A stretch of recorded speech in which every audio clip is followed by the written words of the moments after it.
क्या करने लगी हो? अब तुम नहीं आ सकती? नहीं, मैं नहीं आ सकती।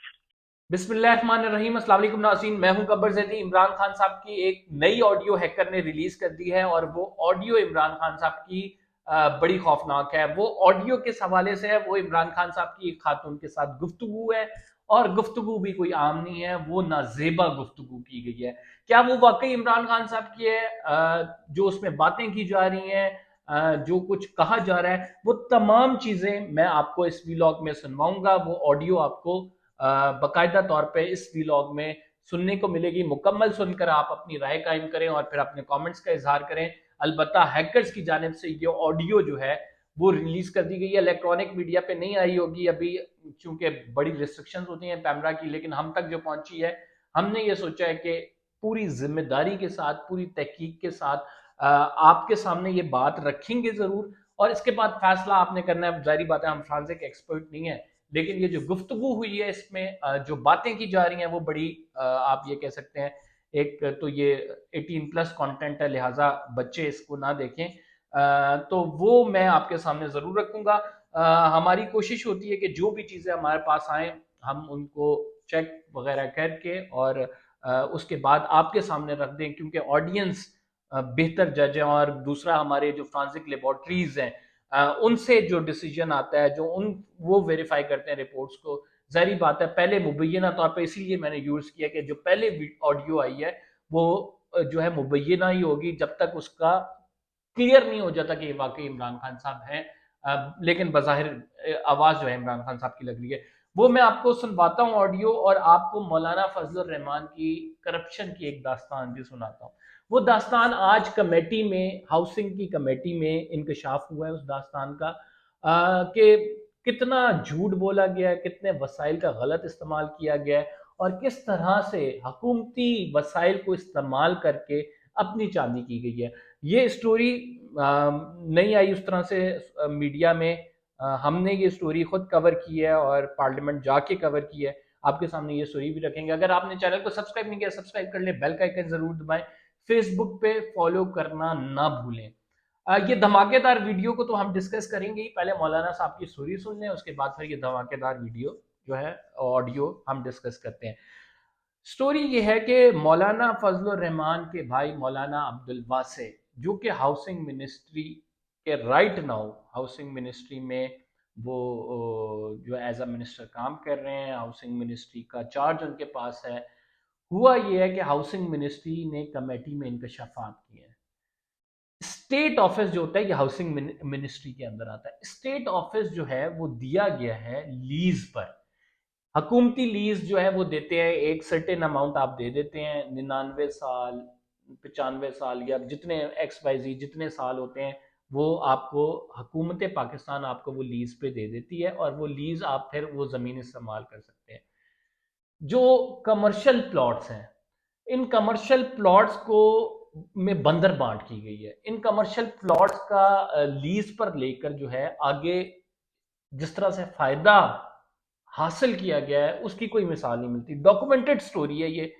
एक जमीन आप ये मतलब, मैं जब ये स्टोरी कवर कर रहा था और इसको डिफेंड कर रहे थे मौलाना गफूर हैदरी साहब, तो आप ये जरा सुने कि एक जमीन जिसकी मालियत करोड़ों में होगी, उस जमीन को 3 रुपए लीज पर लिया गया।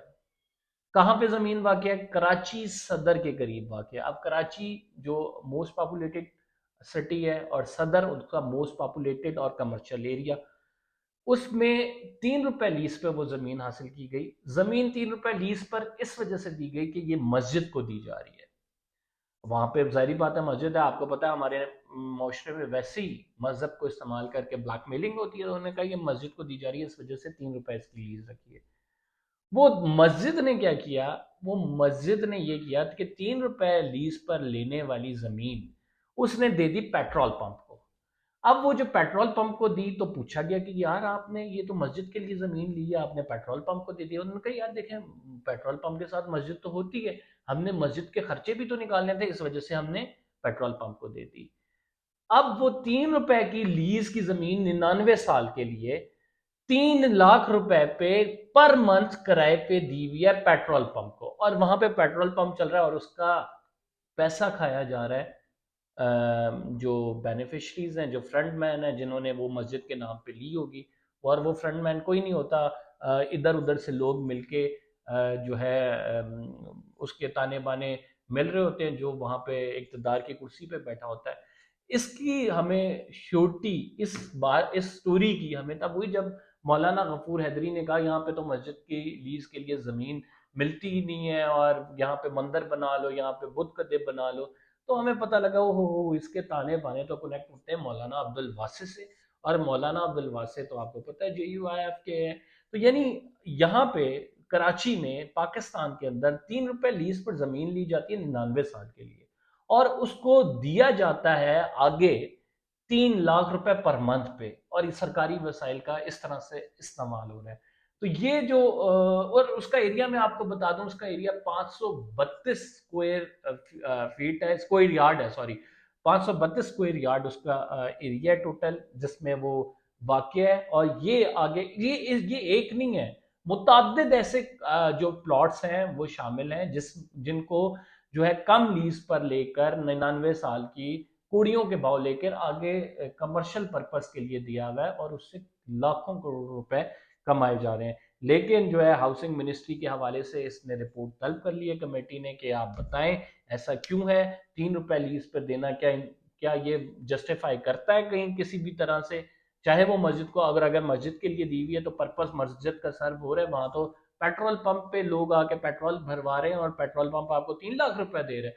तो ये कमेटी में आज मामला उठा जो कि मीडिया पे उस तरह से नहीं आया। अब हम बात करते हैं इमरान खान साहब की वो ऑडियो जो कि मुबैना तौर पर आप ये समझ सकते हैं कि रिलीज की गई है हैकर की जानिब से, और हैकर ने जो ये रिलीज की है इससे पीछे मकासद है। इमरान खान साहब कहते थे कि ये मेरी ऑडियो निकालेंगे, मेरी वीडियो निकालेंगे। आपने बहुत पहले इमरान खान साहब से ये सुना होगा, और मुझे डिस्क्रेडिट करने की कोशिश करेंगे। क्या ये उसी सिलसिले की कड़ी है? जरा आप ये सुने। हाँ, तुम सो तो नहीं गए? तो जल्दी से आओ वापस। ना कैसे आओ, क्या सर तबीयत ठीक नहीं और इस वक्त सो सोर that I am in bed. बदतमीज। क्या करने लगी अब? तुम नहीं आ सकती? नहीं, मैं नहीं आ सकती। I can't leave her like this ना, मेरे इसको वो न्यूबलाइजर वगैरह की जरूरत है। फिर कब, अगले कब? so sore, I want to kill you. ये कहता है कब? तो आज कल क्या? I'm in bed. हाँ? Can you be tomorrow? हाँ, are you free tomorrow? मैं देखता हूँ अगर वो मेरे वो सारी फैमिली, मेरे बच्चे आ रहे हैं ना परसों, मेरी फैमिली ना आ जाए, मैं कोशिश करता हूँ, थोड़ा डिले करता हूँ। ओके ठीक है, तुम अपनी फैमिली को फिर मुझे बता देना, ठीक है? मैं तुम्हें सुबह बताता हूँ। नहीं, मुझे नहीं, सुबह बताता हूँ तुम्हें। ओके, हाँ, सुबह बता दो, ठीक है, ओके। तो ये जो है नाज़रीन ऑडियो है जो इमरान खान साहब की लीक की गई है, लेकिन बज़ाहिर मुझे, मेरी आप अपनी ओपिनियन माने तो मुझे तो ये फेक लगी है जिस तरह से मैंने बात सुनी है। लेकिन बहुत सारे ज़राए ये कह रहे हैं कि ये ऑडियो बिल्कुल ठीक है। इसका फैसला जो है फ्रांसिक लेबॉर्ट्री करेगी, हम किसी डिसीजन पे जंप नहीं करते। मुझे बज़ाहिर ये फेक लग रही है, और आप भी जो है तो डिस्क्रेडिट करने के लिए इमरान खान साहब को थोड़ी ऑडियोज़ आई हैं, कोई फ़र्क नहीं डालेगी ये ऑडियो मेरे लिहाज में। लेट्स सी मामलात किस तरह अनफोल्ड होते हैं। फिलहाल के लिए इतना ही। कबर जदी को इजाज़त दीजिए, इंशाल्लाह अगले व्लॉग में आपसे मुलाकात होगी। अल्लाह हाफ़िज़।